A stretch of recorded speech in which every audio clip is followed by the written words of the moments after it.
Hello YouTube. So I'm a puppy. I'm still a puppy. I'm gonna see if I can ascend to the level above. Yeah, back to the oryx. Unfortunately, the ostrich have run away. That's the one I actually wanted to enter, but I do already have ostriches, I believe. So I'm just gonna run around some more, see if I can find another animal to enter. And yeah, comment on some more philosophical stuff that that the game throws at me.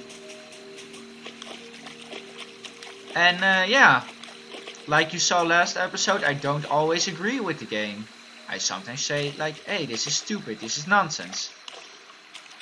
This philosophical concept that you're thinking about, that you say like, I don't agree with it, but I don't think the game agrees with itself necessarily all the time, because it's a philosopher telling people about philosophy, but not all philosophers agree with each other. And I feel that some of the stuff that he tells me, he doesn't agree with himself,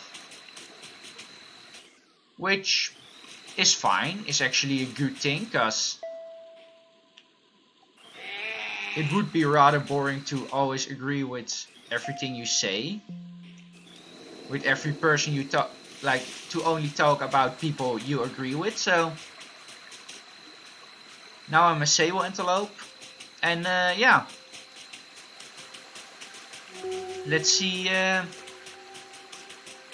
what else the game has to say.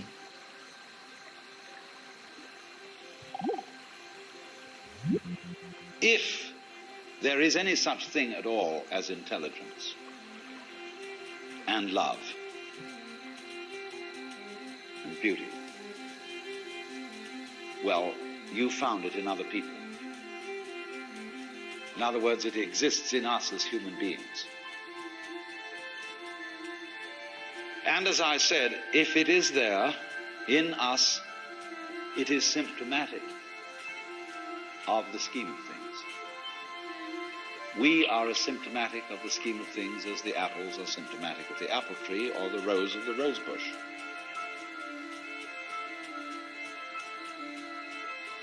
The earth is not a big rock infested with living organisms, any more than your skeleton is bones infested with cells. The earth is geological, yes, but this geological entity grows people.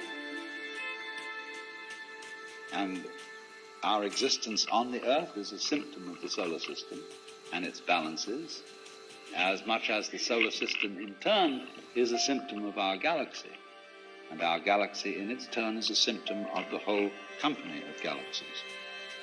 Goodness only knows what that's in.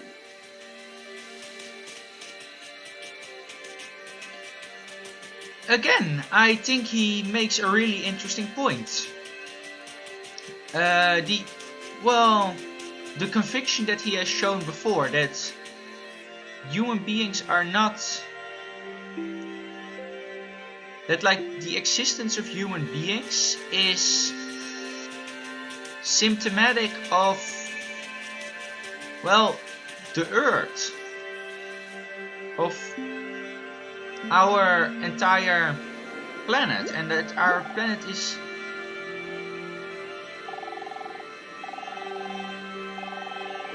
and that our entire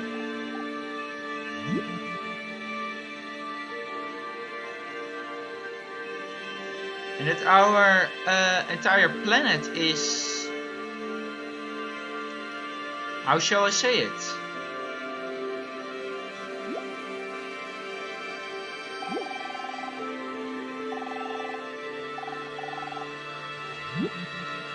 By the way, I'm learning to actually think for myself, I guess. Sometimes this is This is the wind. Okay. Well, I'm beginning to think for myself, but I'm not sure I am smart enough to actually think. But whatever. Yeah, as I was saying, I think it's a really interesting notion that humans are somehow symptomatic of the Earth. And in a way we are. In a way though, I would say, well, maybe it's... You could say it's... We are somewhat of a genetic disease to the Earth as a whole, because... Face it, we're not exactly doing this planet the greatest of favors by being around, but... Sure, I think you could definitely say we are somewhat symptomatic of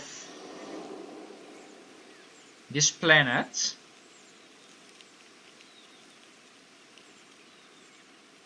And I think it's a rather interesting notion to actually say that. Like, I know it's a weird notion, but it's a notion that I think is interesting. Which is why I kind of like it. And why I kind of like this game as a whole, you know? It has this interesting notion that... It has some interesting philosophical notions.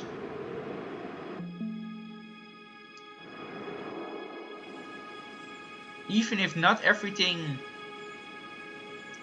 it claims about the existence of things, I think is true. Like, I don't think that's a prerequisite for thinking it's interesting.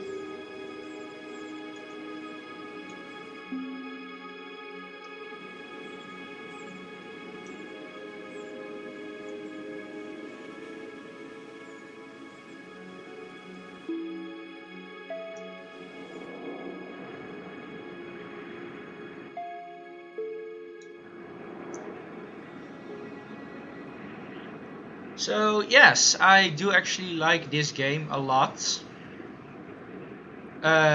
for its philosophies. I would say anyone particularly interested in philosophy, regardless of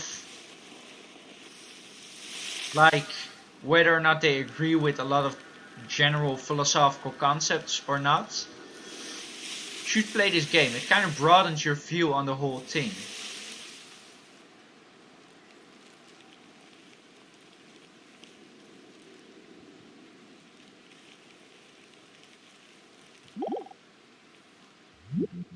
When, as a scientist, you describe the behavior of a living organism, you try to say what a person does. It's the only way in which you can describe what a person is. Describe what they do. Then you find out that in making this description, you cannot confine yourself to what happens inside the skin. In other words, you can't talk about a person walking unless you start describing the floor. Because when I walk, I don't just dangle my legs in empty space. I move in relationship to a room. And so in order to describe what I'm doing when I'm walking, I have to describe the room. I have to describe the territory. So in describing my talking at the moment, I can't describe this just as a thing in itself, because I'm talking to you. And so what I'm doing at the moment is not completely described unless your being here is described also. So if that is necessary, if in other words, in order to describe my behavior, I have to describe your behavior and the behavior of the environment, it means that we've really got one system of behavior.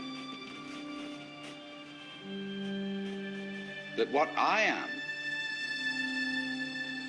involves what you are. I don't know who I am unless I know who you are. And you don't know who you are unless you know who I am. In other words, we're not separate. We define each other. We're all backs and fronts to each other. We and our environment And all of us and each other are in who we are in terms of other people. We all lock together. And this is, again and again, the serious scientific description of how things happen. And any good scientist knows that what you call the external world is as much you as your own body.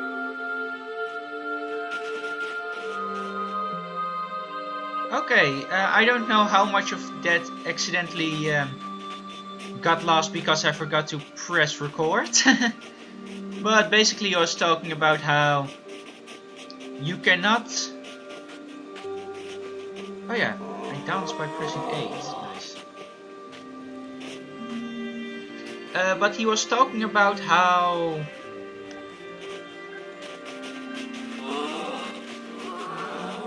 how you cannot describe something without describing what is around it. And although he then said like, oh, you cannot define yourself unless you define people around you, I think that's kind of nonsense.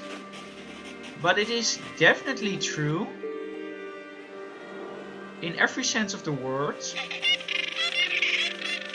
that you cannot understand a thing without understanding its surroundings. That is as true as it can be. And I really like that he addressed this. Like, I cannot tell you how much I love the fact that he did.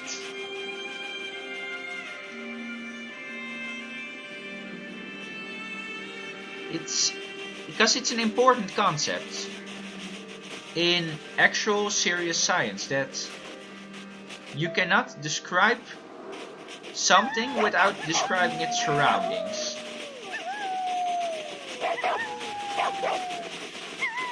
And regardless of whether what you want to describe is an animal or a plant or whatever, I think it's beautiful, truly beautiful, that he mentions that you cannot describe it without describing what is around it. For example, I cannot describe this polar bear, or any polar bear, or you know the riddle, without describing the ice that he walks on, or describing the seals that he eats. It is an animal, but the animal is not separate from its environment. The environment has a definite effect on the animal, and the animal has an effect on the environment. And I could not possibly describe a polar bear or any other creature on Earth without describing its environment. And I think it's beautiful, truly beautiful, that he addressed that. And with that, see you later.